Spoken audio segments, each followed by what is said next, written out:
साथियों, लाल सलाम, जोहार। आज का विषय है आदिवासी। आदिवासी जो इस बात को इंगित करता है कि आदिम निवासी। आदिवासियों में कई गोत्र होते हैं जो गुजरात, राजस्थान से लेकर असम, नागालैंड, मणिपुर तक व्यत्यस्त हैं। लेकिन समस्या एक ही है कि आदिवासियों की ज़मीन के ऊपर जो रूलिंग पार्टी है, जो रूलिंग सरकार है, अपने मित्रों, अपने कॉरपोरेट दोस्तों को वो ज़मीन देना चाहती है। जबकि सुप्रीम कोर्ट का भी कानून है, कई कानून हैं आदिवासियों की ज़मीन लेने का, लेकिन किसी भी कानून को ये लोग ख्याल नहीं रखते हैं। इस वक्त बस्तर में जो चल रहा है, क्योंकि आदिवासियों को उनकी ज़मीन से बेदखल करने का काम सरकार कर रही है और वो बेदखल नहीं होना चाहते हैं। आप भी अगर आपको घर से निकालेगा तो उसके लिए कानून है भाई। पहले क्या होता था कि अगर इंडस्ट्री के लिए ज़मीन दी जा रही है तो उसमें एक नौकरी मिलती थी और साथ ही साथ जितनी ज़मीन आपकी ली गई उतनी ही ज़मीन आपको दूसरी जगह मिलती थी। आज क्या हो रहा है? आपको डरा धमका कर, बम वर्षा करके वहाँ से निकाला जा रहा है। ये आदिवासियों के ऊपर लगा देते हैं कि भाई ये माओइस्ट है। अरे माओइस्ट और नक्सलवाद तो अभी पैदा हो गया, 1967 के बाद।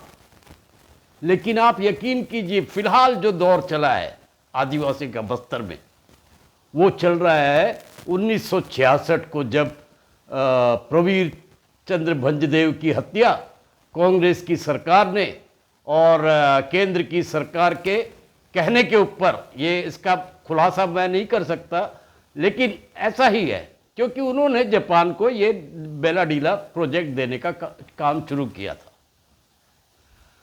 तो भैया, जब जैसा तुम सोचते हो कि भाई हम वो लोग बेचारे भोले भाले हैं, सीधे, ऐसा नहीं है। सीधे साधे हैं, भोले भाले भी हैं आदिवासी। जब तक आप उनकी जमीन पर हाथ नहीं डालते, तो ये सोच लीजिए, हाथ डाल दिए तो उनकी तरफ से प्रतिक्रिया हुई। अरे 1871 से प्रतिक्रिया चालू है। 1910 में भी दुर्बा आदिवासियों ने बस्तर के लिए झगड़ा किया था। तो ये कौन सी नई बात है भाई? कौन सा नक्सलवाद और माओवाद यहाँ पे आकर के ये करने लगा है? नहीं, ये आदिवासियों का अपना प्रोटेस्ट है। अब उनकी सहायता के लिए मनुष्य ही मनुष्य की सहायता करता है। आज तक कोई भी राष्ट्रीय पार्टियां जो आदिवासियों को गले लगाती हैं और उनके आदमियों को नेता बना पार्लियामेंट में ले जाती हैं, क्या किया उन लोगों ने? तो अगर कोई समूह या ग्रुप लाल, पीला, काला झंडा लेकर आता है आदिवासियों की सहायता करने को, तो आप उनको मार डालिएगा। इस देश में कुछ कानून है। जब गांधी के हत्यारे नाथूराम गोडसे को पुलिस ने पकड़ लिया था, क्यों नहीं कत्ल कर दिया उसी वक्त? उसको ले जा करके थाने ले गए, कोर्ट में हाजिर किया, केस चला, उसके बाद उसको फांसी हुई। वो सब छोड़िए, जो अजमल कसाब जिसने आकर के मुंबई में आग मूता था, जिन लोगों को गोलियों से छलनी कर दिया था, पुलिस वाले ने अपनी शहादत दे दी उसको पकड़ते हुए, लेकिन उसको गोली से नहीं मारा। उसके पुलिस वाले के पास भी बंदूक थी, चाहता तो वहीं गोली से ख़त्म कर सकता था। मैं पूछता हूँ कि ये सरकार जो बस्तर में फौज को और जो दूसरे सीआरपीएफ और पुलिस है, उनको किसने ये हक दिया कि आप ही थानेदार, आप ही जज, आप ही वकील? ये कहाँ का निज़ाम है भाई? अब मुझे समझ में नहीं आता कि जो भारत के मनुष्यावकाश की रक्षा करने वाले लोग हैं, इस बात को कोर्ट में क्यों नहीं उठाते। मैं ये बात को अपने कॉमरेड संजय सांघवी के पास समक्ष रखना चाहूँगा, जो कि सुप्रीम कोर्ट के वकील हैं, साथ ही दूसरे भी लोग हैं। उनसे भी ये चर्चा करूँगा कि भाई पुलिस और फौज या जो सीआरपीएफ है, उनको किसने ये हक दिया कि इनको देखते ही गोली मार दो। आप एक भय का निर्माण करना चाहते हैं ताकि आदिवासी लोग जमीन अपनी छोड़ के चले जाएं। कभी नहीं होगा, कभी नहीं होगा। मैं चाहता हूं, मैं आपको आगाज करता हूं, ये नहीं मैं बोल रहा कि आप बस्तर में जाके आदिवासियों के साथ खड़े हो जाएं, लेकिन जिधर आप हैं, कुछ नहीं तो सोशल मीडिया के ऊपर जो ग्रुप बना हुआ है, उसमें एकत्रित होके जो संगठित मीटिंग करें, ऑनलाइन मीटिंग करें, उसमें अपने विचार व्यक्त करें, ताकि एक जन जागरण हो जाए विषय के ऊपर।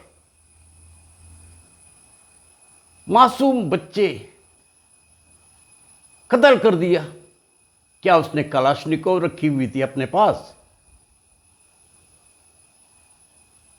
एक इंडिया के अंदर कानून है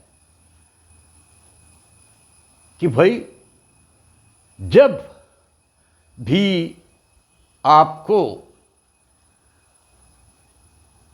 आपके बंदूक से गोली निकल करके किसी की हत्या हो जाती है, तो आप कोर्ट में सारे जो सबूत हैं उनको हाजिर करना चाहिए, और ये साबित करना पड़ता है कि भाई ये आदमी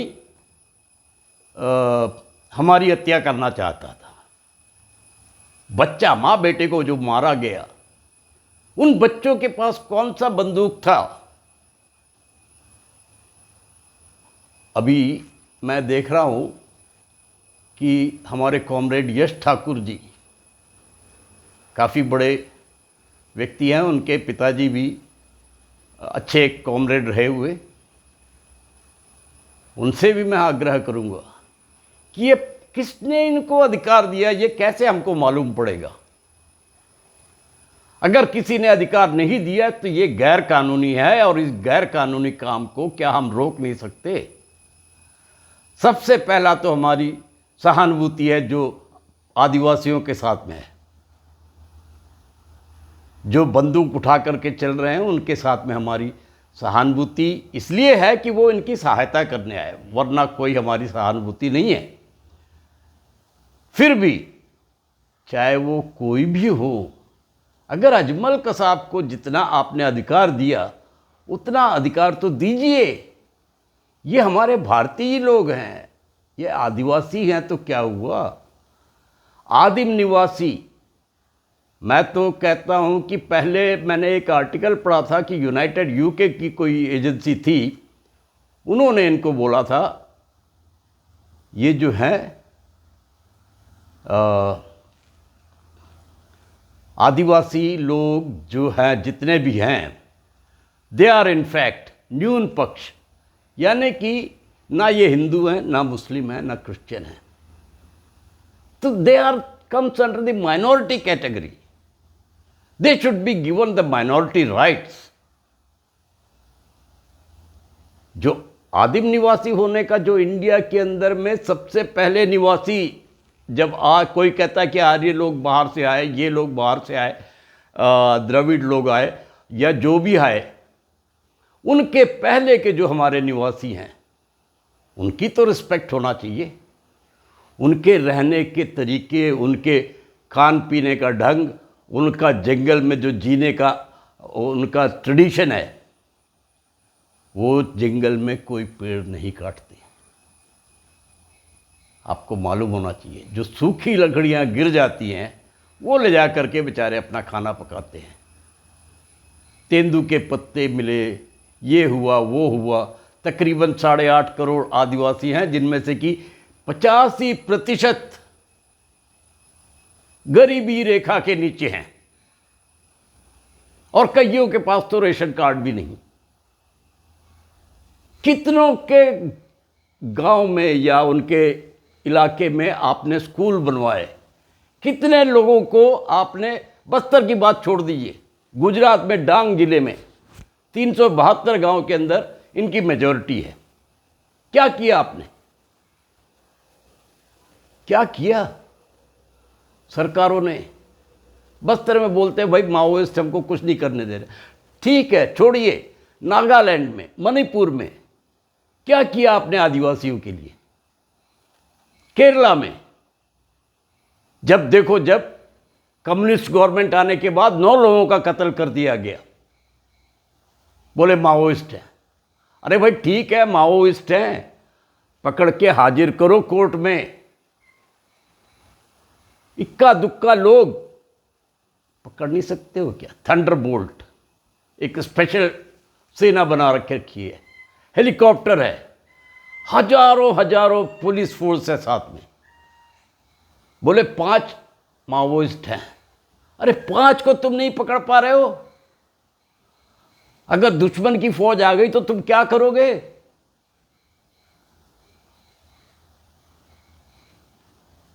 ये जो आदिवासियों का चूषण हो रहा है, जिनका खून खौलता है वो इस जगह पे जाके आदिवासियों से पूछते हैं भाई क्या है तुम्हारी तकलीफ? बस आदिवासियों के आप पास चले गए, इसका मतलब आप या तो नक्सल है या तो आप माओवादी हैं। केरला की सीपीएम सरकार ने तो किसी को भी आदिवासियों के इलाके में जाने से मनाही कर दी। पहले हम आदिवासियों के गांव में जाते थे, रात रात भर रुकते थे। आज तो पुलिस बैठी हुई है, चौकीदार लगा रखे हैं, और अगर आंख बचा करके हम अंदर पहुंच गए और उन्होंने पकड़ लिया तो गोली मार देंगे। भाई ये माओइस्ट है, शक्ल से भी कुछ दिखता हो, भाई ये तीव्रवादी है। भैया मेरी भाषा तीव्र है, मेरे विचार में तीव्रता होगी, मेरी भाषा में तीव्रता है, लेकिन मैं एक बात का यकीन के साथ जानता हूं, हाथ में झंडा, मुंह में नारे, इससे सरकार डरती है। कलाश्निकोव और AK-47 पकड़ के चलूं तो गवर्नमेंट मुझसे नहीं डरेगी, गोली मार देगी, उड़ा देगी। जिसने हथियार अपने साथ में रखा उसको मालूम है भैया मेरी मौत बंदूक से ही होनी है। तो मैं अपने साथियों को लेकर के निकलूंगा तो झंडा हाथ में लेकर के निकलूंगा, आदिवासियों के हुर में नहीं, कलेक्टर के ऑफिस के सामने। सड़क पे जितना सरकार डरती है हमारे प्रदर्शन से, उतना बंदूक लेकर के पहाड़ों पे घूमने से नहीं डरती। इस बात को आप अच्छी तरह से याद रख लो। भगत सिंह ने बोला था एक बार, जो क्रांति होती है वो विचारों से होती है। हमारे विचार, हमारे विकार, इनमें से क्रांति आती है। वैसी क्रांति ही बदलाव ला सकती है। लड़ाई झगड़े से कोई क्रांति नहीं होती। क्रांति करनी है तो आपके विचारों में तीव्रता होनी चाहिए और प्रश्न पूछना। भगत सिंह के वाक्य मैं बोलूं तो मर्सीलेस क्रिटिसिज्म, अपनी सरकारों की मर्सीलेस क्रिटिसिज्म। उन्होंने कहा था ये जो गांधी जो कर रहे हैं ये अंग्रेजों से समझौता कर रहे हैं कि भाई हमारे आदमियों को, हमारे आदमी कौन, जो सेठ लोग उनको फाइनेंस करते हैं और जन्मी, उनको तुम दे दो आज़ादी, लेकिन बदले में जो अपना ये दिखाते थे ताकत, वो आम जनता को। इतने लोग हमारे साथ। आम जनता को आज तक क्या मिला इस आज़ादी से? भगत सिंह सही बोले थे, ये आज़ादी नहीं झुंझुना है जो तुमको मिलने वाली है। आज हम झुंझुना लेके 15 अगस्त को खनखना के बोलते हैं जय हिंद जय हिंद। सही है कि नहीं? आज भी लड़के चिल्लाते हैं आज़ादी आज़ादी। दिल्ली में किसी भी कॉलेज में चले जाओ। तो मैं कहता हूं आज़ादी का मतलब है कि कानून के हिसाब से देश चले और ये कानून सबके लिए एक साथ हो। क्या अदानी अंबानी या किसी जन्मी के बेटे को, जमींदार के बेटे को आप उठा के मार सकते हैं? नहीं। पुणे का केस देख लीजिए, दो लोगों की हत्या कर दी उसने दारू पी के गाड़ी चला के, कुछ नहीं बिगड़ा उसका। पुलिस ने केस रफा दफा कर दिया और नहीं भी किया होगा तो वो हो जाएगा। 5 पैसे नहीं कमाने वाले आदिवासियों को आप तंग करते हो। खून तो हमारा खौलेगा, खून तो हमारा खौलेगा। हमारे मुंह से तुम्हारे लिए गालियां निकलेंगी, तीखे विचार निकलेंगे, तीखी बातें निकलेंगी। और जिनको ये तीखे विचार और विकार नहीं आते हैं तो मैं कहूंगा कि आप घर में बैठ जाएं भाई। ये जो है लड़ाई इंसान के हक की हो रही है। मैं आपसे एक बार फिर आग्रह करता हूं, आप लोग अपने विचार रखिए। जो आदिवासियों का ग्रुप है, उम्र हो गई, फटाफट भूल जाता हूं मैं। एट्रोसिटीज अगेंस्ट आदिवासीज इन बस्तर, जो बस्तर के प्रवीर चंद्र भंजदेव की फोटो लगा रखी है। काफ़ी उम्र हो गई भाई मेरी, 75 साल का हो गया हूँ। भगत सिंह से विचारों से 8वीं में प्रभावित हुआ। उसके बाद दार्जिलिंग पढ़ने गया तो जंगल सांथाल सखा थे, मेरे सीनियर्स ने उनसे मुलाकात करवा दी और आज तक उन्हीं की लाइन पर हूँ। लेकिन अपने तरीके से भगत सिंह की एक बात को याद रखता हूँ कि भाई विचारों से जो क्रांति होती है वो अंदर से आती है।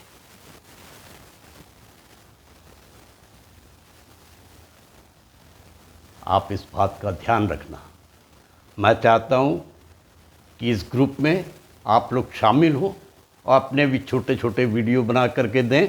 एक यूट्यूब चैनल है HSRA केरला नाम से, उसमें आपके वीडियो डाल दिए जाएंगे।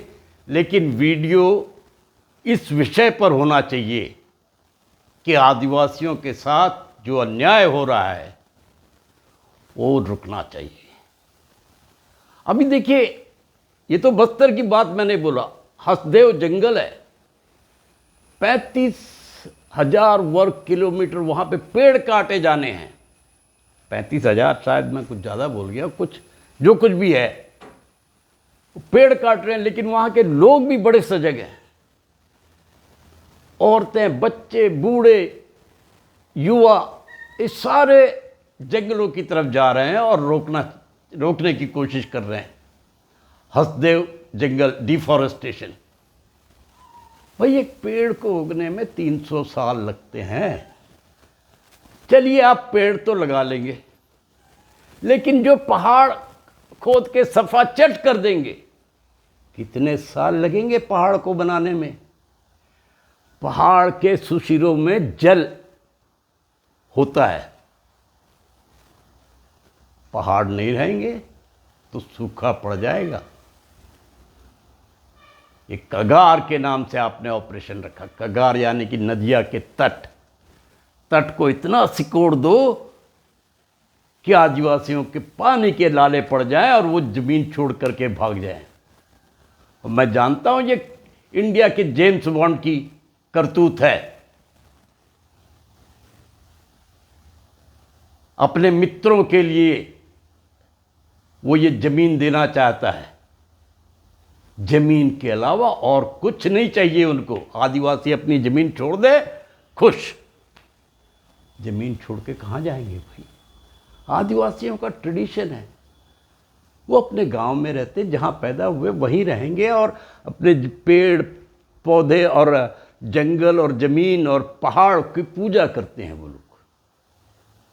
आप उनको रौंदते जाएंगे, आप चाहेंगे कि वो लोग चुप बैठें? नहीं होगा, नहीं होगा।